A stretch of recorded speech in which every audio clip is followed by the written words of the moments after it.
पश्चिम बंगाल के 3 जिला हावड़ा, हुगली और कोलकाता में legal awareness on safe migration and labour trafficking के संबंध में एक कार्यक्रम का आयोजन किया गया। ये कार्यक्रम हावड़ा के आज़ाद हिंद लाइब्रेरी घुसड़ी में, हुगली के ईट बाटा उत्तरपाड़ा में और कोलकाता में एडीआर सिटी सिविल कोर्ट में हुआ। डीएलएसए की ओर से ऑनरेबल जज, पैनल एडवोकेट और लेबर कमिश्नर ने इस कार्यक्रम में भाग लिया। आईजेएम और संकल्प टुडे की ओर से प्रेसिडेंट, सेक्रेटरी और उसके प्रतिनिधि उपस्थित थे। प्रवासी मजदूरों को किस तरीके से दूसरे राज्यों में जाना चाहिए और उन्हें क्या करना चाहिए और कहाँ रजिस्ट्रेशन कराना चाहिए, इस पर चर्चा की गई और कार्यक्रम में उपस्थित मजदूरों को इस बारे में बताया भी गया। इस डिजिटल ज़माने में कहाँ रजिस्ट्रेशन कराना चाहिए, इस बारे में मजदूरों को जानकारी होनी चाहिए, ये ज़रूरी भी है। संकल्प टुडे की ओर से संस्था के president doctor CP Verma, secretary Imtiaz Bhartiya, Shaban Ansari उर्फ राजू आदि उपस्थित थे। इस अवसर पर एक हेल्प लाइन नंबर भी जारी किया गया, जिस पर कॉल करके मजदूर अपने अधिकार के बारे में जानकारी प्राप्त कर सकते हैं। ये नंबर है 1800-107-00009। तो आइए देखते हैं ये तीनों स्थानों पर किस प्रकार से लीगल अवेयरनेस के बारे में कार्यक्रम हुआ, उनके वीडियोस और फुटेज देखते हैं। अभी के दिन में तमिलनाडु, केरला में बहुत सारे लोग जाते हैं, बॉम्बे जाते हैं। ये सब जगह है एकदम खनी बोलता है, ठीक है। ये सब जगह में कलकत्ता से बहुत सारे लोग ये सब जगह में, टारगेट एरिया है, ये सब जगह नहीं जाते हैं।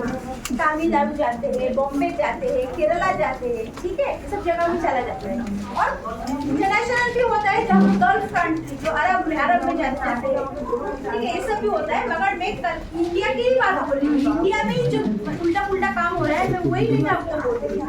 तो क्या होता है ना, इधर से उधर चला जाए, तुम्हें भेज दिया, ऐसा तो नहीं भेजा, वो तो तुमको भी मालूम नहीं है, हमको तो मालूम है मैं क्या कर रही हूँ, ठीक है।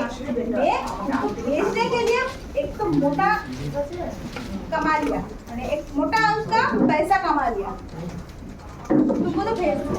अगर भेज के वहाँ पर यहाँ पर जो मैं बोला कि मंथली तुमको 50,000 सैलरी मिलेगा, बोला मिलेगा। क्या लगता है आपको कुछ नहीं मिलेगा? मिलेगा, जरूर मिलेगा। ऐसा बहुत सारे सरकार के स्कीम है, बहुत सारे सरकार के स्कीम है जो आप लोगों के लिए किया गया है। लेकिन क्या है, कौन आपको आके बोलेगा कि ये स्कीम है, उसके उस स्कीम में आपको रजिस्ट्रेशन करना पड़ता है। कौन बोलेगा कि कैसे रजिस्ट्रेशन करना पड़ेगा, कैसे एप्लीकेशन लिखना पड़ेगा, कैसे जाना पड़ेगा, कौन सा दफ्तर में वो जमा करना पड़ेगा, ये सब आप लोगों को मालूम नहीं है। तो ये डिस्ट्रिक्ट लीगल सर्विस अथॉरिटी, हम लोग ऐसे सुप्रीम कोर्ट के डायरेक्शन से हम लोग काम करते हैं। सुप्रीम कोर्ट आपको समझ में आता है, उच्च न्यायालय, एकदम सर्वोच्च न्यायालय, सर्वोच्च न्यायालय, तो उसके डायरेक्शन में हम काम करते हैं। तो ऐसे सुप्रीम कोर्ट ने ऐसा एक स्कीम फ्रेम किया, जिसके लिए हम डिस्ट्रिक्ट में हम लोग जाएंगे और आप लोगों को बोलेंगे कि ये सब स्कीम में आप रजिस्टर कर सकते हो।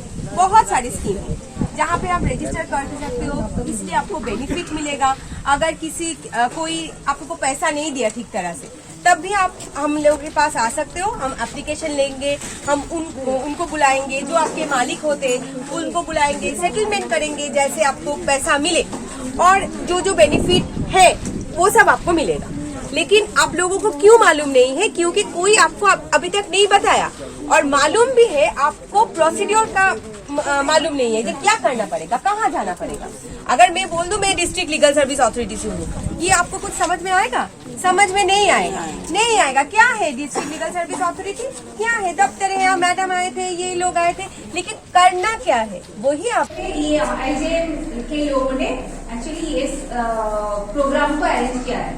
ये आईजेएम वाले जो है, इन लोग एक एनजीओ है जो लोग ये लेबर के लिए काम करते हैं। और ये जो ट्रैफिकिंग है, लेबर ट्रैफिकिंग, मतलब लेबर लोगों को भी बहुत बहला के, फुसला के, किसी भी बात के मीठा बात बोल के हो सकता है कि हम लोग मतलब कोई आके बोलेगा कि हम एक ठेकेदार है, तुम लोगों को यहाँ पे पुणे में काम देंगे या मद्रास में काम देंगे या चेन्नई हो गया, चेन्नई में काम देंगे या फॉर्म करना होगा। में ये रजिस्ट्रेशन होता है, एक फॉर्म है, फॉर्म ए बोलकर एक फॉर्म होता है। आपको किसी का हेल्प से वो फॉर्म फिलअप करना है, ठीक है जी। लेकिन इधर भी कोई रहेगा, दूसरे जगह जाएगा तो उसका भी अलग से बेनिफिट जो है, सुविधा जो है वो मिलता है। तो आप इसलिए जो आइन है ना, वो जो आइन है उसमें बोला गया है कि जिस एजेंसी के थ्रू से आप यहाँ आए हैं, मतलब आपका कोई नेता होगा जो आपको यहाँ पर भेजा है, उस नेता जो है वो एजेंसी का वो हेड है, उसको गवर्नमेंट से रजिस्ट्रेशन लेना पड़ता है। गवर्नमेंट से रजिस्ट्रेशन लेने से क्या होता है कि दूसरा जगह में कोई भी, आपका तो घर उस तरफ है तो ना, तो यहाँ पर कोई तकलीफ होगा तो वहाँ पर कैसे आपको आपका घर में कांटेक्ट कर पाएंगे। तो कांटेक्ट करने के लिए वहाँ पर जो आदमी आपको भेजा है उसको पहले आपको पकड़ना होगा। आप अकेला आए हैं तो दूसरा बात है। मेरा ख्याल से आपका कोई ऊपर में एक आदमी है जो आपको यहाँ पर भेजा है, नहीं है? নিজের আস্তে আস্তে মানে আমি নিজের মনে এসেছে, ओके, আমার যা মন আছে আমি চলে এসেছি। ठीक है। तो ये जो आपको अपने हिसाब से रजिस्ट्रेशन करना होगा।